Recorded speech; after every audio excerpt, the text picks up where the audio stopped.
thing we have to fear is fear itself. No.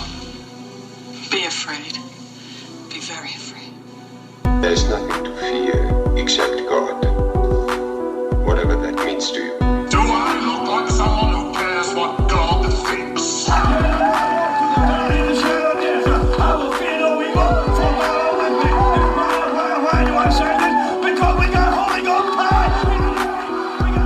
You're listening to The Fear of God, a podcast exploring the intersection between Christianity and the horror genre.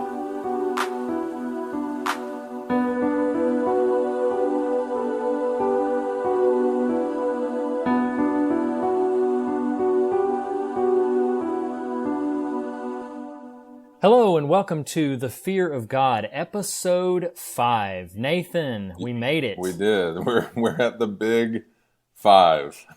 Well, hey, I didn't know when I started this out if I would make it past 2. So the fact that we've approached 5, that was not a dismissive laugh. That was, yeah, we're here. We're here. And if you don't know who we are, my name is Reed Lackey, and I am Nathan Rouse, and we are here to discuss Christianity and the horror genre. And we've been doing so for a few episodes now. Last week we talked about The Conjuring 2. Which was a movie we both had a couple of tweaks to in our enjoyment, but we both seemed to really enjoy a great deal. But before we get into this week, just Nathan, how you doing? How you been? I'm doing well, man. You know, I'm making it through all of these, some just semi-scary movies, relatively unscathed. So yeah, I'm doing well. I'm doing that's quite good. well. That's good. And today's movie, which we'll talk about in a little bit, I'm sure probably didn't give you any specific nightmares, as it were. I don't know. I have fears of barrels of acid. Ugh. Yeah, that was definitely unnerving. It's funny because, as you know, as we talked about, I've watched a great many movies, that we're not necessarily talking about. I've seen quite a few horror films the last couple of weeks, and it was interesting because I saw a couple of movies that feature stars from the film we're talking about this week, and I didn't realize it before I went into it. One of them, I don't know if you could classify it as a horror film, but it was, as of this recording, it was streaming on Netflix, so I'm sure it's probably available on demand somewhere. Have you heard of a movie called Faults? Faults, like true or false? No, faults like you're at fault and blame. Oh, Fault. No, no, I have not heard of Fault. Well, it was funny because it just sort of came up in my feed or in like one of my recommendations. I guess it was a film from 2014. It's the director's only feature. It's directed by a guy named Riley Stearns, who I guess, at least at the time, was married to Mary Elizabeth Winstead. And it's a really, really interesting movie. It's it basically, I don't want to say too much about it other than that it deals with the idea of mind control and cults. It is not interesting. It's not specifically like a horror. I would definitely classify it as a kind of a dramatic thriller, kind of like what we're talking about today. But it's not straightforward horror. But it is thought provoking with some incredible performances. I mean, Mary Elizabeth Winstead is wonderful, but its main star is an actor who I've seen in things. He's kind of the guy who was in that thing, but his name is Leland Orser, and he is excellent. He does such an amazing job. It's a very thought-provoking movie. I would highly recommend it. It's just called Faults, Faults, and I would highly recommend you see that. Have you seen anything else recently that I haven't begged you to see? I did see Finding Dory. Oh, that was such a good movie. You didn't like it that much, though. Whoa, we're gonna drag that out into the open, huh? Yeah, I mean, I don't, we can talk about other things too, but Finding Dory, I was ultimately, it's not too strong to say, the word disappointment came to mind for me, which makes me sad because I am, as you are too, a devout Pixar fan, and so I thought it was okay. You know, there's a whole other conversation that could be had about Pixar's sequels and prequels and their value outside of the Toy Story line, at least. So yeah, I did see that. Honestly, haven't seen that many movies. My wife and I just watched the first season of Mr. Robot, so that was interesting. You know, it was one of those. It had a ton of positive sort of buzz about it. I'm going to sound like such a naysayer here, but like I think the positive buzz kind of hurt it for me over the long haul. Had a lot of interesting things going on, a lot of performances that kept me interested and compelling overall, but ultimately left a lot. I was very kind of put off, honestly, by the season finale. Yeah.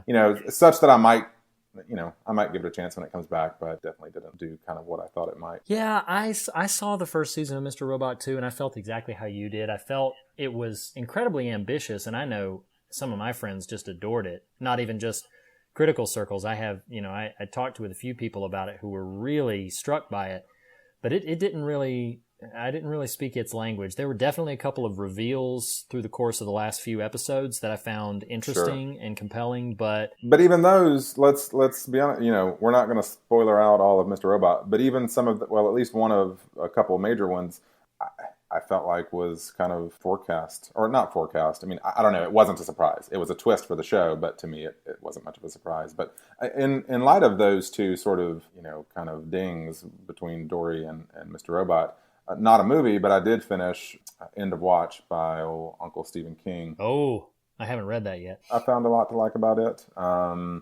A little bit predictable. It was the third of a trilogy with this new character he had created, Bill Hodges, and all three of the entries are very strong, despite a little bit of predictability. As Stephen King is always eminently readable, and still took a lot of pleasure out of the reading of it. So. Yeah, I'm very excited to get to that. I have only, as of this recording, I've only read Mr. Mercedes, and I'm about halfway through Finders Keepers. Yeah. Which I'm really enjoying. I found a lot to like in both of those. A very good book. Yeah.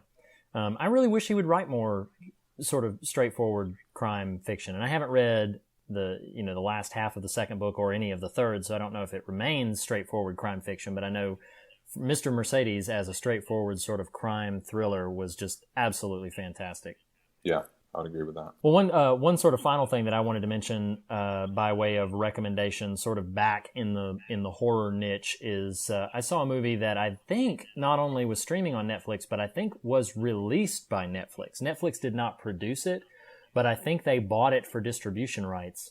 It was a film that hit without a lot of publicity, and actually how I heard about it, speaking of Stephen King, was because on Twitter he praised it. Oh. And I was like, oh, okay, let me see what this is. I mean, he's praised a lot of films that I didn't think were wonderful, but many of his own. Exactly. He said, oh, this is fantastic, and I watched it and I was like, your book was better, but okay. But it's a film by a director that I have really liked. He's a relatively new director named Mike Flanagan.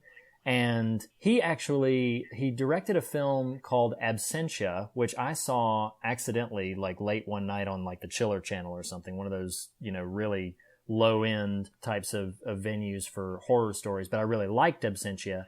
And then he directed the much more popular, and again, another movie I liked called Oculus. But then this Hush is a really great premise. The idea behind this is just that there's this woman who is deaf, and she's a writer, and she, for personal reasons, kind of secludes herself in the woods so that she can concentrate on writing and kind of run away from a few personal issues. But while she's out there, she's suddenly haunted and stalked by an outright malicious, vicious killer. But because she's deaf, the movie takes great advantage of lots of very suspenseful scenes. That's not cool. That actually reminds me of, is it Wait Until Dark? Is that the name of it? Yeah, and in fact, okay. Audrey Hepburn? Yeah, Audrey Hepburn. And in fact, that was the quote that Stephen King made. He said, this is the best film of its type since Wait Until Dark. And I was like, and I love Wait Until Dark. I've never had the opportunity to see that stage play, but I think that movie is excellent with Audrey Hepburn and a very young Alan Arkin.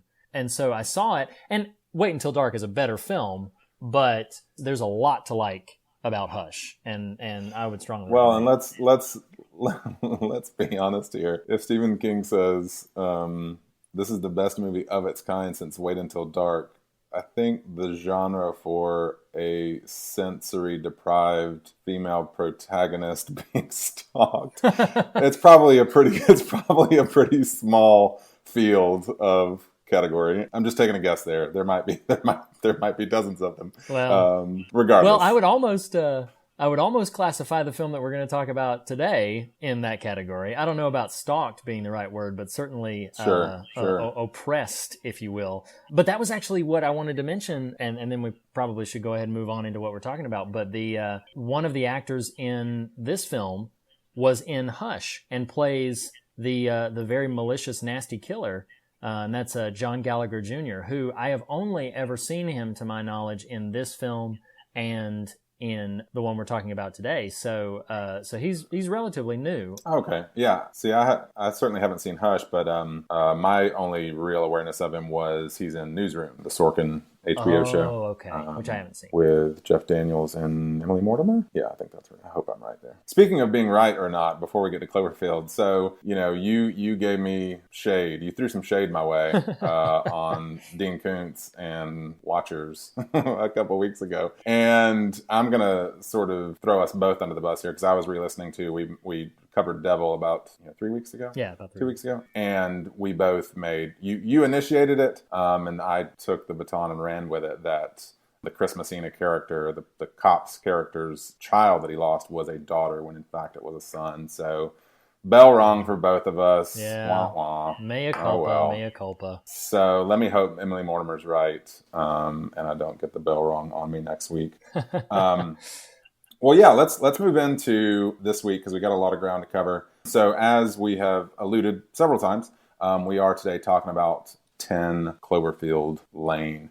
We're going to give a few minutes to just kind of talking about what we, enjoyed about it, didn't like about it, what have you, and then we'll dive into some of the deeper themes there. Something I want to unpack with you, Reed, and it's funny, people listening to us, it may be lost on them that we've had about 15 years worth of conversations like the ones we have on the Fear of God here. Yeah. But I honestly don't know, I can't recall if we've had a conversation specifically about this topic, and that's the idea of, I'm going to call it the journey versus destination sort of topic, and that's where we alluded to The Village by Shyamalan during the Devil episode, and same sort of through line applies there that is that I want to bring up for 10 Cloverfield Lane, and that's that the journey of a story, and how much or little the destination that story arrives at affects your appreciation for the previous journey you've been on. And I haven't done enough just sort of reading. I just know that with Cloverfield Lane, around the time of its release, it was the ending of it was very divisive. So putting a pin there in terms of the divisiveness from the audience on their liking or not liking of that ending, for me personally, and I'm going to use sort of a sweeping statement here about Cloverfield Lane, the movie, I loved it. I think there's a whole lot of fun going on in it, and we can, unpack some of those specifics in a minute. And I remember being in the movie, and I intentionally, and God love J.J. Abrams, I actually don't love everything the man does, but I do just adore his sensibilities. I mean, he just, he is clearly a fan of movies. He's a fan of storytelling. He's a fan of a type of movie. He's a fan of you remaining a fan. And by that, I just mean, the attempts he at least tries to make in terms of curbing what you know before you walk into the theater. And he doesn't always get it right, but I love the man for making a go at it in a way that just doesn't exist in Hollywood. So knew very little going into Cloverfield Lane, other than just the name reference to the previous Cloverfield movie, which I had seen. So I'm aware of sort of the tone that's probably going to unfold before me. And for all of our listeners, new or old, as you know, spoiler heavy. Almost doesn't bear mentioning, but here it is. We're going to talk completely about this movie inside and out. The ending of this film, you have this very fraught sort of thriller trio, 3-character sort of play. Really, this lovely little story of these 3 characters' interactions with each other that culminates, once you get past that, in this massive sort of alien invasion set piece. That's really kind of the button on this, journey we've been on in terms of these characters' interactions with each other. I did rewatch the movie for our conversation, but in the theater, I really didn't mind it at all. I guess knowing the sensibilities of Abrams, who I know just produced it, there were other folks involved in the directing and story and all that sort of stuff, but knowing the Cloverfield background, it didn't throw me really. I do think it feels a bit of a different piece than what we have seen up till that point. Though I will say, as we build to some of the themes, I do think where the movie lands is very much consistent with the story being told. Anyway, so I'm curious to hear from you. Like for me, and I don't know that this would always be true, but I so thoroughly enjoyed, for pure entertainment pleasure, the journey before the moment where we get to this alien invasion, that whatever sort of ambivalence I might have felt about it, I just didn't care. I was like, man, okay, whatever. Here we are. We're at this, and I'm just going to keep going with you. You know, what do you think about some of that? Well, I want to specifically resonate with a couple of things you said. I definitely, in the journey versus destination conversation, I absolutely think that if the journey itself has been satisfying and rich, that the destination will not be enough for me as a movie viewer to sully any of that. I might be a little disappointed with the ending. And to be honest, you know, we reference him so much. Most of the time with Stephen King, film or book, I find his endings to be often rather flat or a little anticlimactic. Sure. But it's exactly what we're talking about here. The journey of getting there is so effective and so satisfying that I never mind. And I'm always on board to take another journey. I really wish we could have a conversation about Under the Dome and the Dark Tower and stories and endings, but I don't want to spoil all that for our listeners. Maybe one day we'll get to those. But yes, I hear you. And maybe those books even, you know, merit their own individual episodes. That's, you know, something we could definitely explore. But in the journey versus destination idea, I definitely will be satisfied with a journey that has a somewhat unsatisfying destination far more than I will be a pitch perfect destination with a journey I didn't enjoy. Like just my sensibilities. Sure. If I didn't enjoy getting there, your ending could be perfect. And I won't necessarily respond very strongly to it. When I went into Cloverfield Lane, I knew, as you did, I had seen the first film. I'm not that fond of the first movie. I mean, I think the first movie is okay. Yeah, it's okay. Yeah. It's more novelty than sort of rich. Yeah, I would agree with that. I felt almost the same way. And while there were some things in it that I enjoyed, some things in it that I liked, it didn't really hold a ton of appeal to me.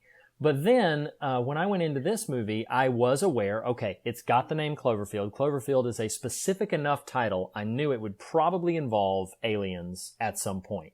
So, sure, when that ending comes and, you know, we get aliens, I was not thrown by it. I was not upset by it. I do feel that it was, as you said, it was definitely a shift in tone from what we had experienced for the first, you know, hour and 20, hour and 30 minutes that preceded that ending. But I used to say that whether or not you enjoyed the alien aspect of the ending might have depended on whether or not you knew the Cloverfield reference. But I haven't found that to be true among my friends. I have had friends who knew nothing about Cloverfield and liked that ending. I had friends who knew nothing about Cloverfield and hated that ending. And I've had the reverse for people who also knew very well what Cloverfield was. There were some people who still just did not like that ending, and some people who thought it was absolutely appropriate. I'm in the camp where the ending does not ruin anything of the movie for me. I think it is appropriate enough that I'm totally fine with it landing there.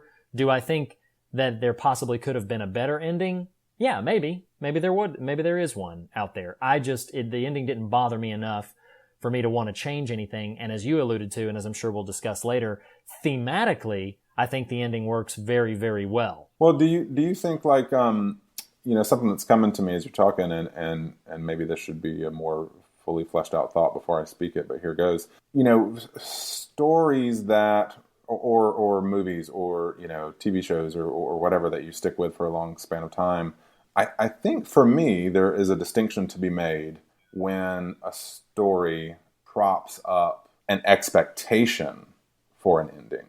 Like, for instance, with Cloverfield Lane, and maybe I have blinders on and I just really liked the movie that much that, you know, critics of it may disagree with me on this, I don't know. But the story being told is not what happened on the outside. Right. The story being told is, how is this woman going to get away from this dude? You know what I mean? Like, that's the story. And so when it takes that shift, it doesn't bother me a whole lot. Whereas in stories in the past, I'm going to pick on Battlestar Galactica right now. And those who know me and have had this conversation with are totally rolling their eyes right now if they're listening. Well, the tail end of Battlestar Galactica, the series, the Ron Moore produced series, the Starbuck character, spoiler alert, the Starbuck character dies at a certain point. Is it the last season? I can't quite recall, but then is back. Well, then this central mystery starts to develop of how she's back, and what the show ultimately lands on. In other words, they prop up this mystery. What happened? Well, where the show ultimately lands was so utterly disappointing to me that it's just sort of like, well, she's this angel thing. And then she disappears. It was so disappointing. Anyway, the point I'm trying to make is less picking on Battlestar, though clearly there's some of that there, but is more when your story structure props up a mystery, then you've got a certain loyalty, a certain duty to your audience to kind of honor that. Whereas in Cloverfield Lane, at least, I don't feel like they allude to it, of course, because there's got to be a reason these people are all down here together and why we keep them down there. But the central driving narrative of the story isn't, to me, what happened on the outside. Does that resonate with you? It makes perfect sense, and there are three things that you just said, two of which I agree with, one I would kick back against just a slightly bit. What I agree with wholeheartedly. Well, share the first two, and then exactly talking. Yes. So then you can just zone out for the last one. But the first thing that I agree with wholeheartedly is I agree with your assessment that when a story props up a mystery versus when a story tries to throw a mystery in to explain an undeveloped shock factor is a very different matter. You can feel when there is a mystery at the core of what the story was trying to tell, and when there isn't, when there's something more just sort of shoehorned in or something that feels a bit forced. I'm resisting with every fiber of my being, because it will derail us for an hour, to bring up our both much beloved Lost TV show. Yeah. And so I'm just going to table that. You and I both love Lost. That's a conversation for another time. But I'll just say, even that beautiful ending. Exactly. Screw you, haters. It's true. It's true. I think the ending is perfect. But but I will say that I do agree that when the show props up a mystery and then delivers something unsatisfying or delivers something that is a bit more in line with something that's out of the blue, that's a very different thing than if, like in your example of Battlestar Galactica with Starbuck, where it feels like they're trying to excuse a plot point that maybe they just sort of overextended themselves, painted themselves into a corner, and now they've got to try to backpedal and justify. The second thing that I agreed with about what you said was that Cloverfield is not about what's happening outside. I think it's definitely about what's happening inside that bunker. Most specifically, even deeper inside, what's happening within the heart and mind of Michelle, the main girl. I think that what she's going through in terms of how she navigates through her world is what the story is. And to that end, that's why the one little piece that I disagree with is I think that the ending is actually somewhat integral to what they're experiencing in the bunker. Because as you said, not only do they have to have a reason to be in the bunker, but the only reason she is not continually trying to get out, at least in those, initially she's trying very hard to get out. Then she has that experience where the woman, the unnamed woman, tries to break her way into the bunker. And that frightens her enough that she realizes something is going on. I need to stay here, And so then it reaches a completely different point where she realizes, whatever it is that's going on out there, it has got to be better than what's going on in here. And sure. Whether or not she's right, I think, let me say it this way. So, as I said, the film goes to a place to where it realizes, okay, whatever is going on out there has to be better than what's going on in here. You as the viewing audience, I think whether or not you like the ending depends on whether or not you agree that what's going on out there is better or worse than what was happening in the bunker. Now, I may be wrong, but maybe. Although those are two pretty strong happenings. They are. It's out of the frying pan into the fire. Well, yeah, and I think your language of disagree might be stronger than maybe it should be, because I think we're probably pretty on point together there. So that was a big rabbit trail in terms of journey versus destination, but I do think it's an interesting conversation. And for the listeners we may have out there, feel free to let's talk about this on Facebook and Twitter, because I think it's an interesting conversation to have. So let's unpack some specifics with the movie itself. Again, 10 Cloverfield Lane, directed by Dan Trachtenberg. Multiple writing credits on this. I just really dig this movie. I love the simplicity of it. It kind of has similarities to Devil that we talked about previously, just in terms of single location, small cast, watching the interactions and character dynamics play out. I got to admit, when I saw it in the theater, even knowing this car crash was coming, I still jumped out of my seat when it happened. Oh yeah.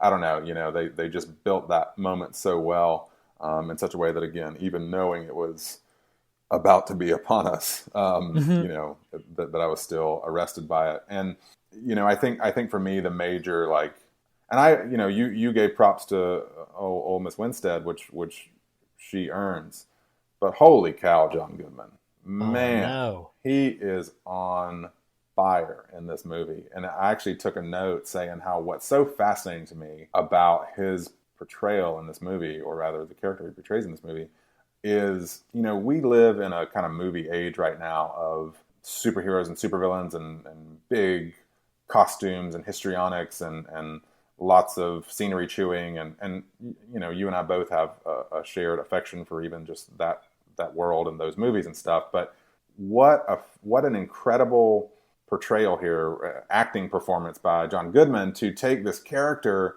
and, man, one scene to the next, he is affable and, charming might be too strong a word, but it's John Goodman, so there is some inherent charm to him.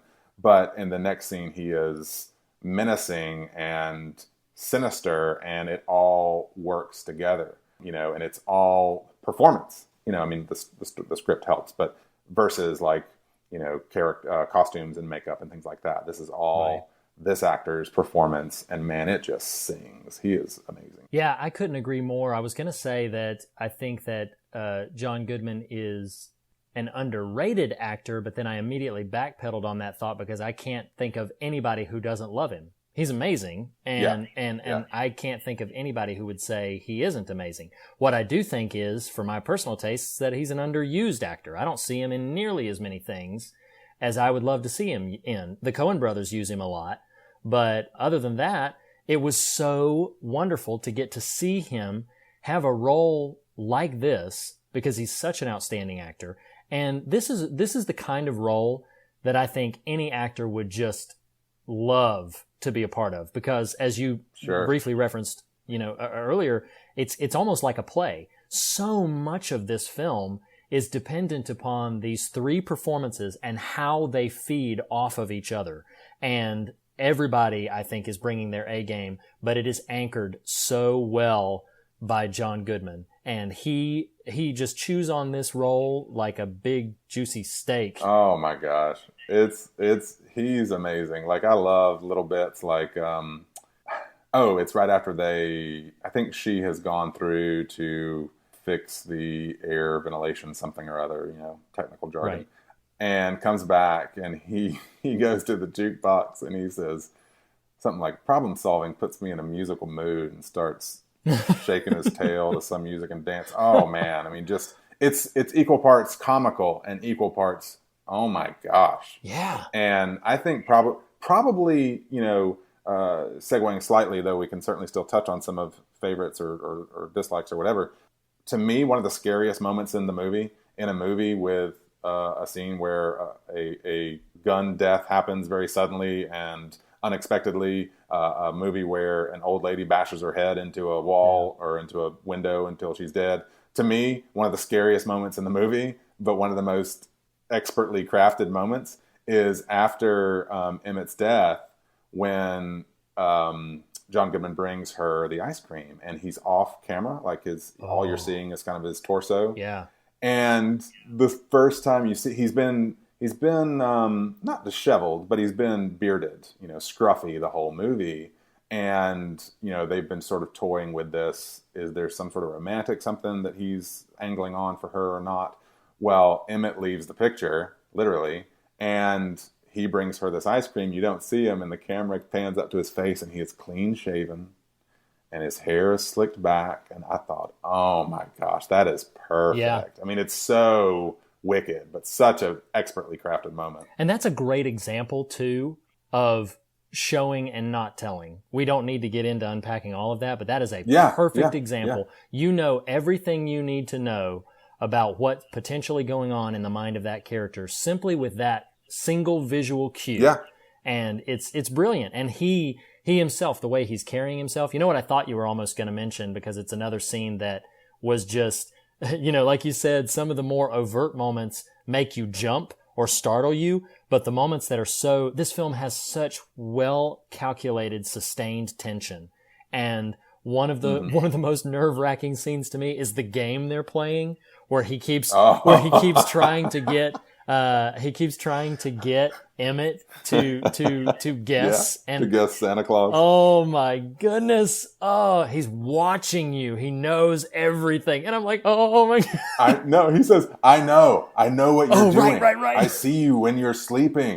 Well, and what's so amazing about that scene is how it ends. Talk about journey versus destination. It's such a well-crafted scripting moment that ends with the two of them once she blurts out Santa Claus, and he, they realize that was the answer he was going for, and he wasn't, calling them out yet.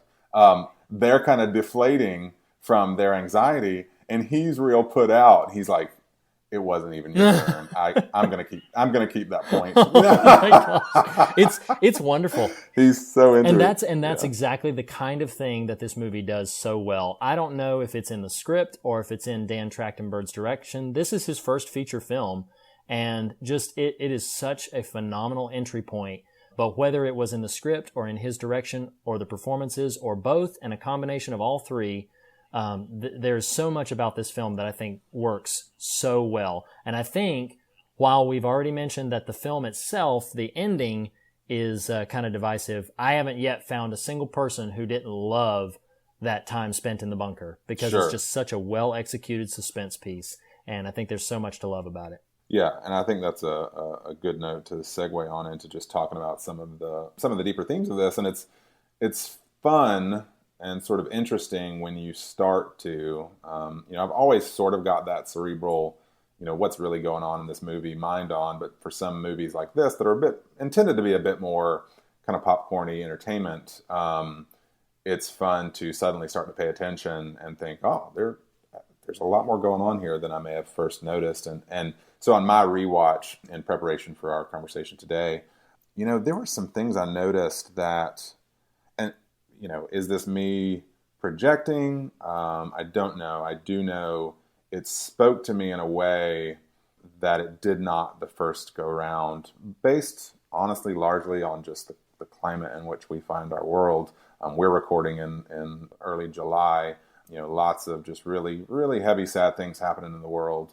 And there's two script moments that I wrote down, quotes of Goodman's character, that I want to expound upon a little bit.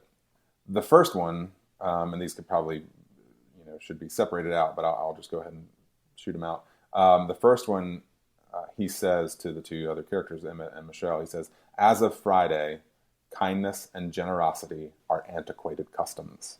And I think that's a really fascinating sort of line for where some of my thoughts were taking me. The second one, second quote is, he says, "People are strange. You can't always convince them safety is in their best interest." So you've got this character who has maneuvered so much of life, his own, and now these two other folks, into what he would define as safety.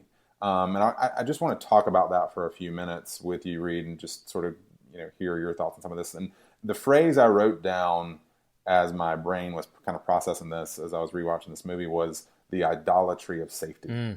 And I think we are just in an interesting time in our culture, both just in the broader culture at large, be it political, social, what have you, but also in the church culture, in the evangelical culture, and where this this trumpet of safety has never been louder.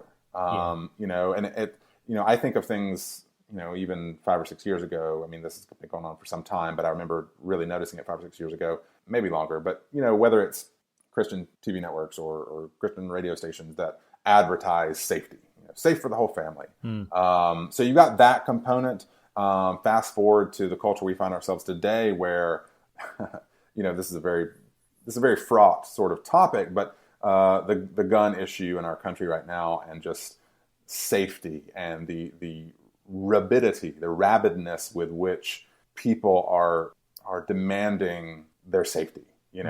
I have a friend here in town where we had a conversation recently about the political climate, and he's a Christian, and one of the things he said to me that honestly was a little troubling was he was talking about the government, and one of the things he expects is keep me safe. And I can't get away from this feeling, and this is what I want to spend some time, kind of hearing your thoughts on too. Like, sure. I don't feel the faithful Christian life, the pursuit of a faithfulness to Jesus and living his ways. I don't feel like safety is part of the package. I kept resonating on, a pretty famous sort of scene from literature, which is C.S. Lewis's Lion, the Witch, and the Wardrobe. And confession time, I actually don't love the Narnia stuff. I recognize its place kind of in the canon and what it does and what it says. Part of that, I think I came to it pretty late in life. So I just didn't quite have the sort of fascination with it that a lot of my peers did. That said, I'm a great respecter of Lewis, of course, and this particular quote spoke volumes to me in the spirit of this conversation. And that's, when one of the children is talking to Susan is talking to Mr. and Mrs. Beaver towards late in the book and or film, if that's how you absorbed it. And Susan's referring to Aslan and says, "Is he safe? I would feel rather nervous about meeting a lion." And anyone who's spent any time with C.S. Lewis and Narnia knows Aslan is the sort of proxy Christ figure in this story. And Mr. Beaver's response to Susan's imploring about his safety says, "Who said anything about safe? He isn't safe, but he is good." And I think that just speaks volumes. And, tying it back into the movie itself, I think her journey is all about, she runs from the ex-boyfriend, or who becomes the ex-boyfriend or ex-fiance or whatever. She tells the story of not stepping into the situation to avert the father spanking the child in the store. The little girl in the store runs from that. Yeah. So there's this safety. I've got self-preservation over and over and over. John Goodman, the definition of what he does in this movie is all about safety and self-preservation at all expense. And there's something powerful about the end of the movie where, when given the opportunity to run, she does not anymore. And I think that's what I mean by, it was really fascinating to see this new through line in a way that I hadn't seen it the first time around, that really spoke volumes to me, and I think is quite intentional. That at the end of the movie, and even Emmett's story, runs track, has this fantastic opportunity, and because of his fear, does not pursue it. And because of her fear, up until this point in her life, does not open herself up to the opportunities that we would say the Lord would have sort of placed in her path, or life had placed in her path. And finally, when faced with running again, or running headlong into quote unquote danger, abandoning safety, she does exactly that. And really, I'm talking a lot and really want you to give some feedback here, but I really feel like this movie is like an indictment of fearful living. I don't know. That's what I came away from it. And I know that's a lot, but interested in some feedback there. Yeah. My reason for not interjecting was just wanting to give you the space you needed to unpack all of that. Cause I appreciate that. That's why we're friends. I really resonate a great deal with much, if not all of what you just said. I do think, speaking just sort of with the first few thoughts that come to my mind, what you took away from the ending is part of why I love the ending and why I'm so on board for it, because Sure. It's a very definite move that is contrasting her move. At the very beginning of the movie, we see her running away. Right. But at the very end of the movie, we see her running towards, and we see her moving into the fray to do battle. And we don't know exactly what happens next. We don't need to. Sure. All we need to know is that this character, who at one point was retreating, is now advancing and moving forward. And that's why, even though some people find the alien inclusion a bit silly, I'm completely on board with it because of what they do with her character in the midst of all of those things. Sure.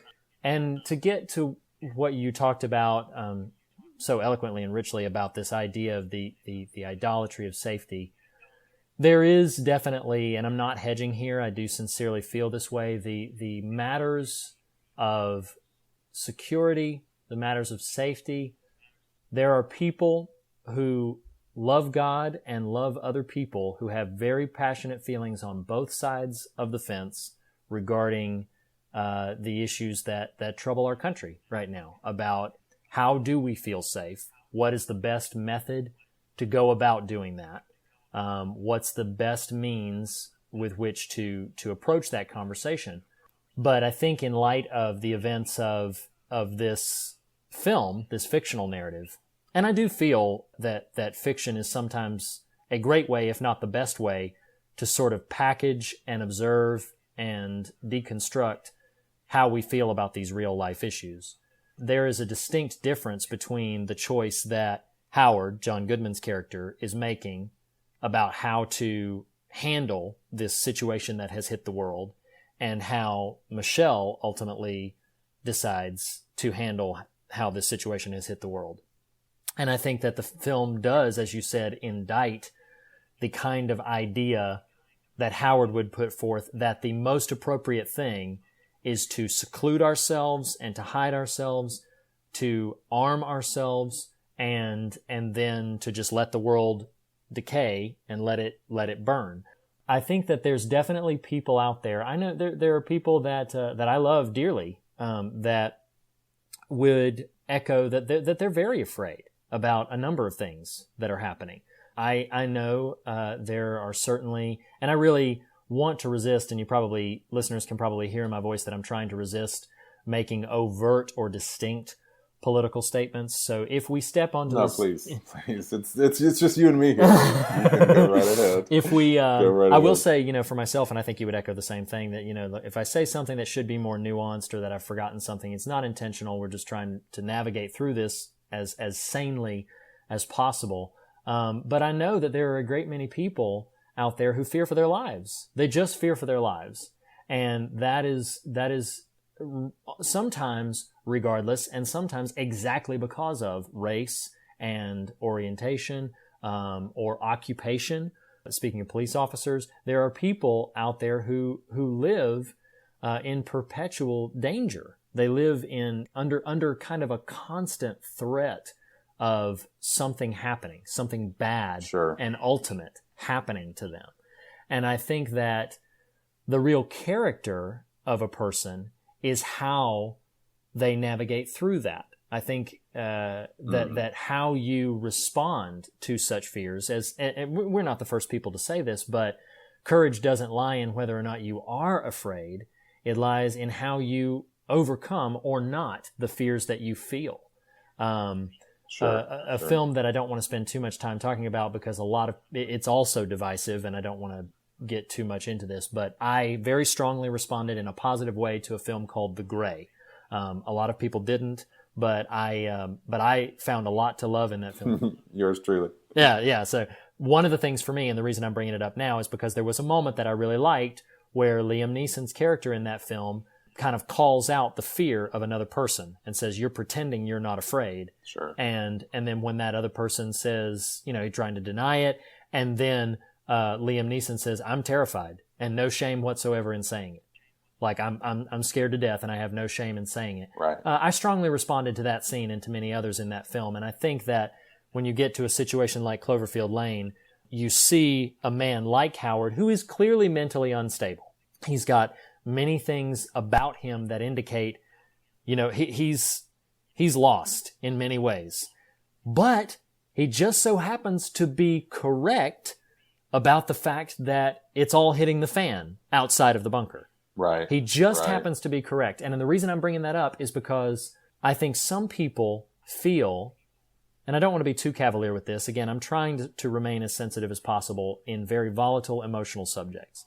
But I think that when people say, I'm right about this threat, I'm right about this danger, they assume that their solution to it is also correct. Right. Because they are justified in identifying the danger, they have now justified their proposed solution to the danger. And they're two different things. They're two completely different things. Recognizing the inherent danger present in a situation does not mean, on either side of the fence, that you are automatically correct about how best to respond to that danger. And I think that as a person of faith, as a Christian, I would wholeheartedly agree with you, as much as, frankly, it terrifies me to admit this.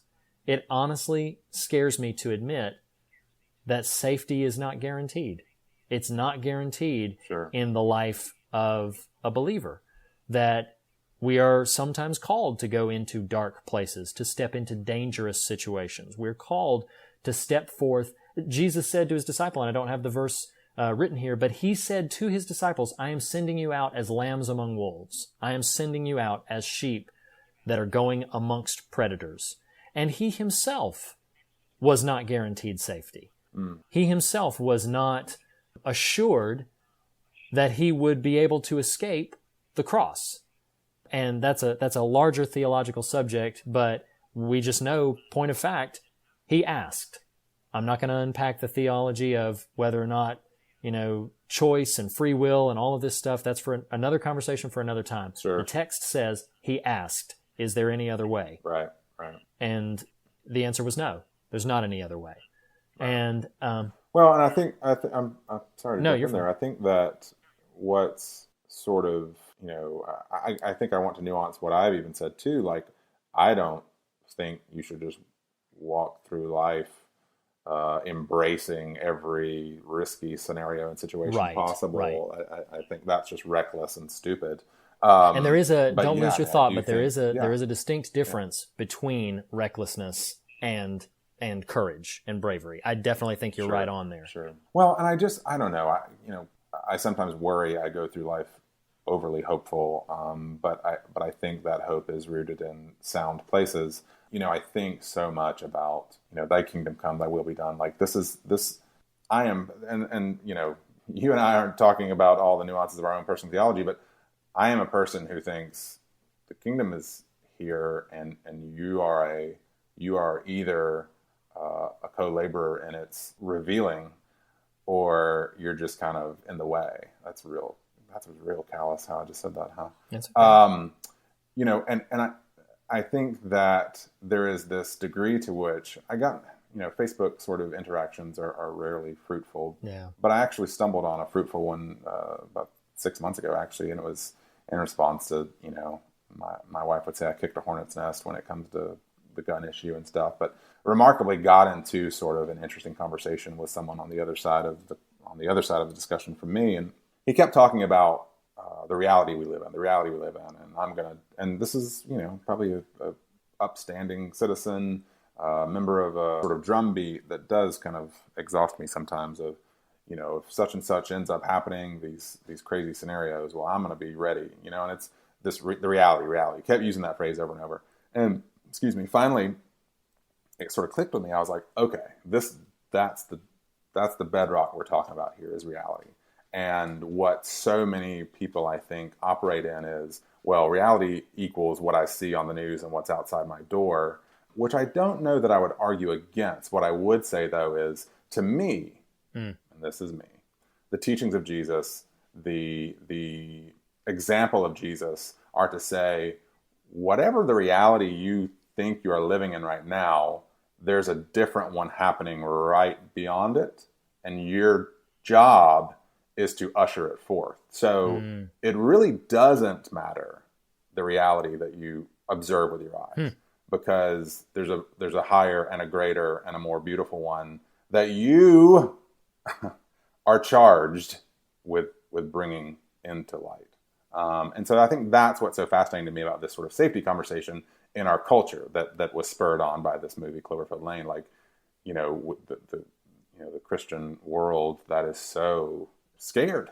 I mean, we talked about it weeks ago in the pilot, in our first episode, the fear that is so present and honestly is not dispelled a whole lot by the church. And that to me is scary. It doesn't cause fear in me, but it is sort of a scary thing.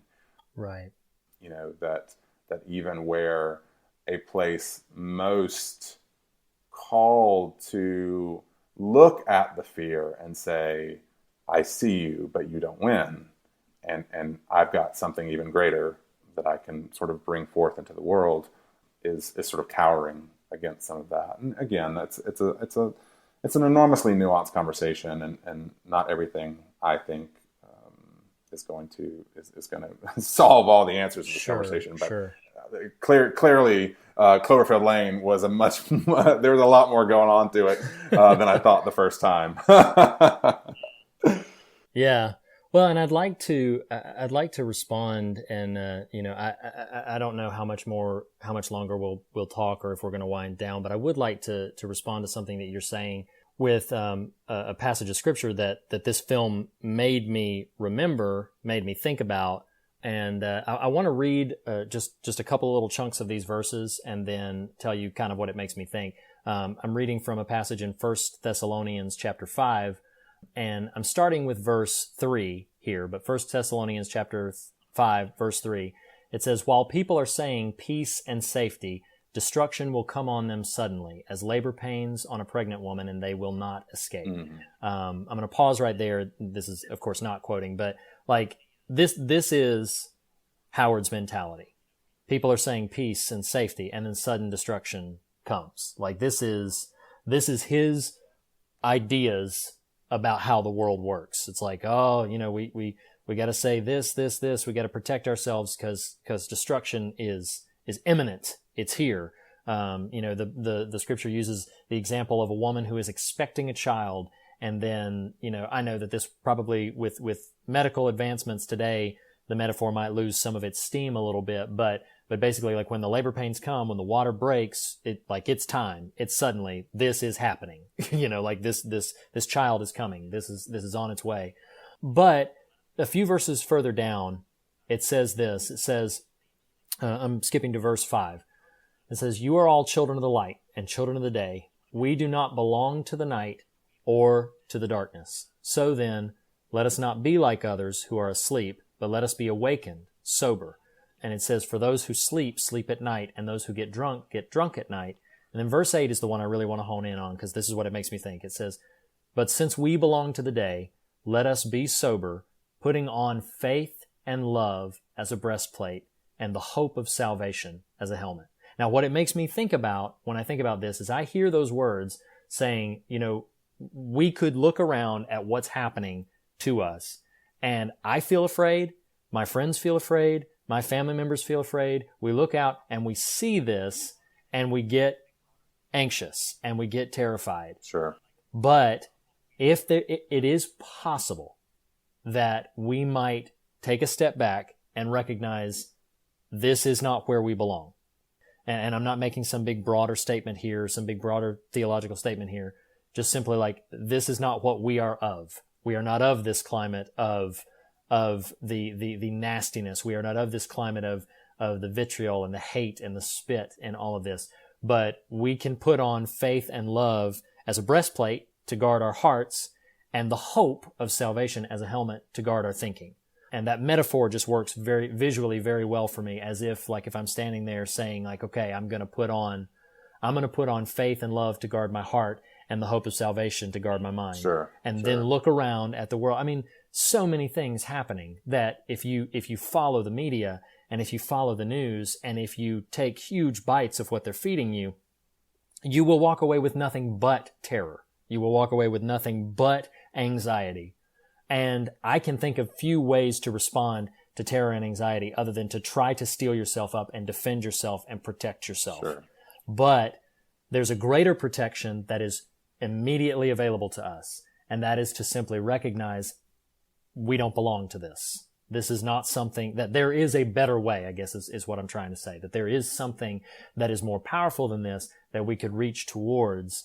And so that's something that I know it's not necessarily, Michelle's character doesn't specifically go through kind of like a faith conversion experience. Like she doesn't, she doesn't bow down and pray or anything like that. But as we mentioned earlier, but she does make a Molotov cocktail and throw it in an alien's mouth, and boom. Darn right. She does. She does do that. But I think that, again, I'm being very sincere here, that she makes a shift where she recognizes, like, I'm not resigned to this. Sure. Not only am I not resigned to the world of this bunker, I'm not resigned to the world that made this bunker necessary, which is the thing that's out there. She, I love the moment. I actually have forgotten now her exact quote, but I love the moment when she makes it out of the bunker and she looks out and sees the alien spaceship. And I can't remember exactly what she says, but she says something like, "You gotta be kidding me." It's something like that. It's like, this is ridiculous, but, then she doesn't lose that fire to continue defending herself, to continue protecting herself. And basically she, like the old disco song, she will survive. Oh, forgive me. That was terrible. Wow. That was terrible. That was rough. I repent. Well, and to sort of maybe drive us home here, and push briskly past your random disco reference. I think what you're honing in on, and I mentioned earlier those two quotes and how they could have been kind of unpacked separately. I think that this is a perfect moment for that. His comment, and you could go like Max Lucado on the Friday reference here, but I won't. I'll refrain. Oh, I see what you're doing. Suss that out itself. But he says, as of Friday, kindness and generosity are antiquated customs. And I'm going to make a point that the movie, may not be trying to make here. But what happens to Howard? Yeah. Dude gets his face eaten off by acid and blown up in a bunker. Yep. And what happens to Michelle? In this thread of kindness and generosity, she moves towards generosity. She says, there are people who can be helped, and I'm going to go help them. Yeah. And I think in this conversation of what is reality versus what are we called to do with our reality, it's to say there should never be a day. And if you want to get real theological, I think will never be a day where kindness and generosity are antiquated customs. Amen. Because as long as, let's get old school, the remnant is around and the witnesses are there, the kindness and the generosity will be present. And that is what will shape our reality around us. Anyway, that's my thought at least. I couldn't have said it any better, and I think you're right. I think that's probably a great note to conclude this conversation on. We've talked clearly about some very heavy things. I think both of us probably got a little bit more. I know I can speak for myself. Got a little bit more emotional than I was expecting to in this kind of conversation. But I do want to hear what you, our listeners, think about some of these subjects. I will say before we do our usual little closeout thing that if we have approached any of these subjects a bit too cavalierly for your tastes, then please know that we're just kind of exploring this. We're not trying to explain anything. We're just trying to explore it as people who experience the same kinds of emotions and thoughts that anybody else does. And we would love to hear your thoughts and love to keep the conversation going, because as we say every episode, the fear of God may be the beginning of wisdom, but it is not the end of the conversation. And you can continue the conversation with us in a number of ways. You can, first of all,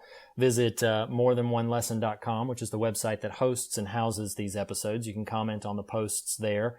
Also, I don't think we've mentioned this yet, but feel free to leave us a review in iTunes. That helps boost the visibility of the show. And if you like the show, if you like the kind of conversations we're having here, then please go rate us and review us on iTunes. If you don't like us, then tell all your friends about it, but don't necessarily post on iTunes. I'm kidding. I'm totally teasing there.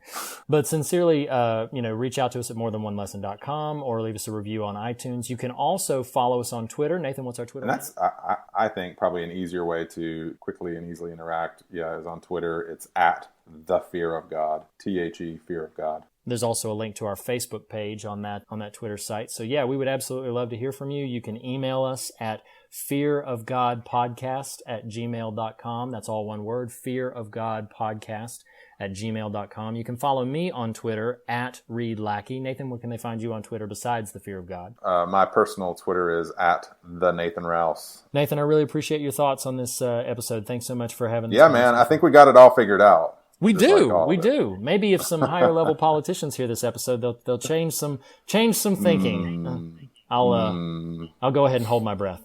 Right.